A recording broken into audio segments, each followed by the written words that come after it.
Hey everybody, welcome to the video surprise of the day. Today's video surprise is on low water pressure. Well, low water pressure in the home. So this is something I learned personally, and I couldn't find any really great videos on how to tell, so I thought I'd make a video. Please remember to subscribe, hit the bell icon when we notify new videos, and I really appreciate a thumbs up. That helps your channel a lot. Thank you very much in advance. So here's something I discovered at my place, and it's been like 2 or 3 weeks noticing the water pressure is getting less and less. And if you have your faucet all the way up and you still have very low water pressure, so if you flush the toilet, the water pressure is even worse, or you're taking a shower or something. If you flush the toilet before you take shower. Okay, well, the number of causes for low water pressure. So let's start with the simple ones. First of all, there's a leak somewhere, and anywhere in the house that could cause low water pressure. Number two, maybe your area has low water pressure, so you want to check with the city, and see if that's the case. Number three, if your valve is pretty old, like the one I have here, it's about 15 years at least, it could be the water pressure valve that's having the issue. Maybe there's a gasket or something inside that's worn out over time and it doesn't close or open that easily. That could cause it. Number four, you might want to also check with your neighbors if they have similar problems. If all the homes are built around the same time frame, chances are they probably encountered the same problem as you do. So that's something to keep note of, if you were to diagnose this problem. The other thing you want to do before adjusting the pressure valve is basically you want to get a pressure gauge as well too. And the pressure gauge is something that looks like this. So pressure gauges are like this over here, and it's about $10-15, I guess.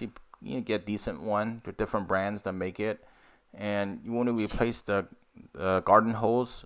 Take that off and put this one in. So this one is threaded, as you can see, and it's a pretty old one, but it still works pretty good.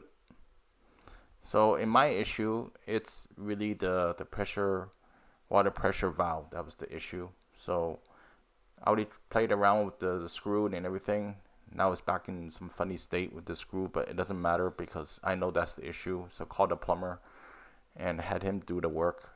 Probably something you actually could do if you just removed the two nuts over there with a wrench, but I didn't have time to do it. So it's hectic schedule. But that's my cause. And here's the new one that's got replaced, and you can see it's different brand. You can put it on left or right. I guess this time they did it to the right. But it's important to choose the right one for your home as well too. And you can see the screw over there. You can adjust it to the pressure. And I'll talk a little bit about it in a minute. So mine is made by Zern Wilkins. So if you have comments on Zern Wilkins, please post it below.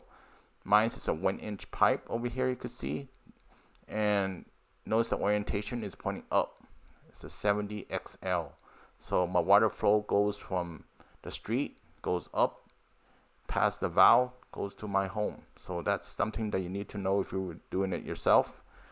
And hopefully this one lasts a while. Of course, this one's made of more metal material than the other one I have, you probably noticed. So maybe it'll last longer. But when you're adjusting this screw over here, you don't want to go above 80. Basically, it comes preset at 50 PSI. So keep that in mind. You do want to use the pressure gauge to measure how much pressure you're going into the house. So that's very important you do that. Don't just do it blindly. So you want to put this gauge take out the garden hose, put this gauge there, maybe turn on a shower or a faucet or something.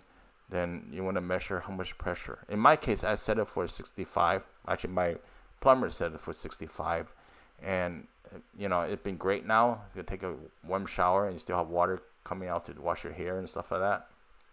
Okay, I hope this video really helps you out. I really appreciate a thumbs up, and I see you next time. Cheers.